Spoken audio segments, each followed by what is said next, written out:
In this video, I'm going to tell you 3 important reasons why you should believe in the oral tradition just as much as the written Bible. And for my Christian friends, you're going to want to stick around because I have a special point just for you. But first, what even is the oral tradition? Well, as outlined in the book of Exodus, Moses, with the help of God, led the Israelites out from Egypt and into the desert, and on Mount Sinai, he received commandments from God. A lot of us know the 10 commandments, but there are actually many more. And we can surmise that by the end of Moses' life, he wrote down each of these commandments that he received. And it's not clear as to where and when he received all the commandments, but the commandments and stories eventually were codified into what we know as Genesis, Exodus, Leviticus, Numbers, and Deuteronomy, or otherwise known as the Written Torah. But what is written is not all Moses received. In addition, he received explanations and different rules of exegesis that future generations can follow.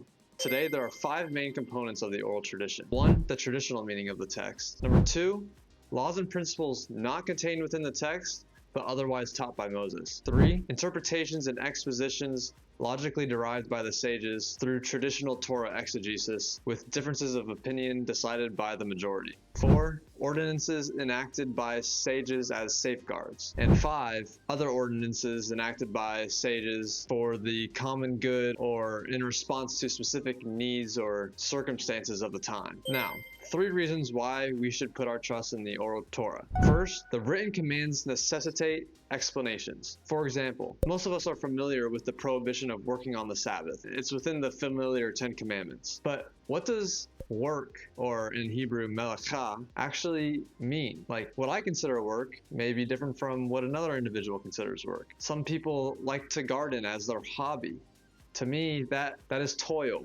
That is some serious work. So oral tradition explains what work means. Another example is the commandment of circumcision. God told Abraham that circumcision should be a sign of their covenant for all the rest of generations. But how? When? Where is it supposed to be performed? Again, the Oral Torah provides explanation. Another example is in Deuteronomy, where God says to tie the commandments as signs or symbols on the hands and bind them on the foreheads. But how? Like, how do you bind commandments on your forehead? And what are you tying on your hands? It's not all clear. God also said to Moses that the Israelites should wear tassels. Again, what are these tassels? How should they be worn? How are they supposed to be made? Now, this next example of explanation is very interesting. In Deuteronomy 12, Moses tells the congregation that when they get into the foreign land, that they should slaughter animals as he commanded them. Nowhere in the written Torah did Moses ever command them how to slaughter. In fact, nowhere in the written Torah did God command Moses how to slaughter. But this is actually a very important method of slaughtering animals that is only outlined in the oral tradition. If future generations of Jews read this text without oral explanation, how are they supposed to slaughter the animals as Moses commanded them? And my final simple example of why the written text necessitates explanation out of many others is the event where the Israelites were gathering manna and God told them to gather twice as much on the 6th day so that on the 7th day, the Sabbath, they can rest. And it says they should not go out. But go out where? What place are they supposed to not leave? Like their house, their tent, their immediate surroundings, their city, their country? We don't know without the oral tradition. And these are only simple explanations of commandments, but in the oral tradition, you also find the purpose of these commandments in addition. Okay, number 2, the written Torah literally needs the oral Torah so that we know what the written Torah says. When the written Torah was first composed, it only contained consonants. Now, for a second, imagine reading English with just consonants and no vowels. For example, THS can be this, these, those. We don't know. Words without vowels are ambiguous. So it was necessary to have an oral tradition to explain what each word means and quite literally is. My third point for my Christian friends, there's evidence to believe that Jesus observed the oral tradition. The best example is in Matthew 23, where Jesus tells his disciples to do as the Pharisees say, just not as the Pharisees do. Now, what would the Pharisees say? There were 2 prominent Jewish sects at the time of Jesus: the Pharisees and the Sadducees. The Sadducees only believed in the written Torah. They did not acknowledge the oral tradition as binding. The Pharisees, on the other hand, observed both. They're what you would today consider Orthodox Jews. And so when Jesus tells his disciples to do as the Pharisees say, well, what are the Pharisees saying? They're saying the explanations of laws and how you're supposed to observe these commandments, and also other parables and lessons from where Jesus could have derived his teachings. Also, many of us who grew up in church know of the story of the woman who touched Jesus's tassels and was healed from her hemorrhage. Now, it can be translated in a few different meanings, like hem, garment, tassel, fringe, but we can believe that if there's a fringe of a cloak or tassel of a shirt, reason suggests that it could have been the tassels that Orthodox Jews, the Pharisees, wore. And again, as I explained earlier, in the actual wearing and production of these tassels are only outlined in the oral tradition. Another more insignificant point is that when Jesus was on the cross and he called out to God, my God, why have you forsaken me? In the actual Aramaic, he does not use the rabbinic prohibition of the unutterable name of God, which is the tetragrammaton Yud He Vav He. Instead, he says Eloi, Eloi, and El is one of the names of God that you can say. But the prohibition of saying God's divine name is only outlined orally. Another point is that Jesus also seemed to adopt many of the lessons and parables of the oral tradition. But I'm going to save his teachings for another video. So right now you may be asking, well, why wasn't it all written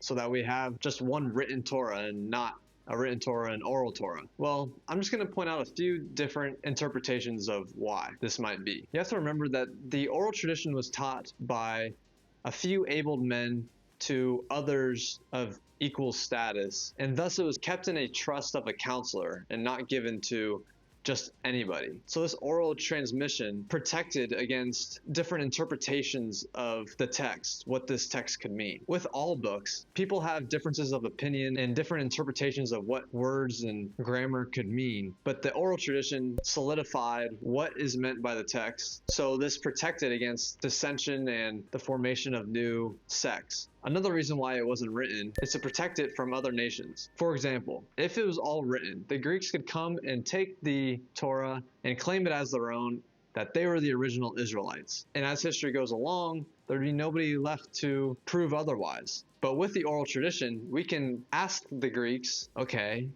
if you are the original Israelites, what does it mean to not work on the Sabbath? What is work? Only the Israelites know what work is because of the oral tradition. The Greeks would have no answer. Okay, my last point is from Sefer Harikarim. I encourage anybody to read this chapter, as I don't know if I'll give a just explanation of it, but the gist is that the Torah is supposed to be perfect. Now, one must remember that in every written document, there contains the intention of the writer and a meaning that is far from this intention. The oral tradition protects against this faraway misinterpretation. In fact, we see that when the Jews first sought to write down the oral tradition into what we now know as the Mishnah, it sparked confusion and doubt. And so this necessitated another interpretation of the Mishnah, which then became the Talmud. And the Talmud also sparked doubt and confusion, and now we have more interpretations and more interpretations and more interpretations.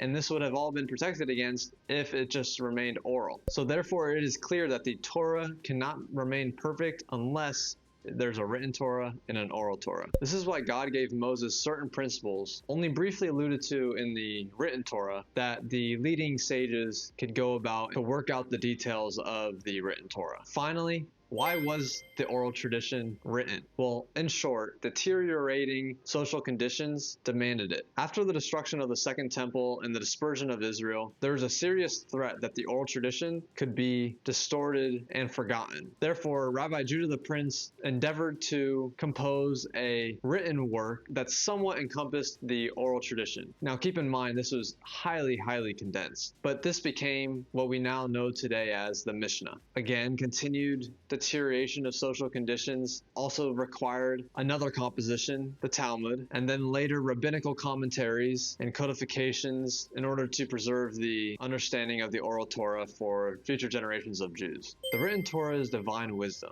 yet the oral Torah, because its teachings and meanings are innumerable, reflects the infinity of God. The teachings of the Torah apply to every situation. Another reason why the written Torah could not have contained the oral Torah is because the Torah is for infinity. It's supposed to last for generations and generations to generations. So we can't have each generation's interpretations of the written Torah constantly being attached to the work, because otherwise we just have this giant document.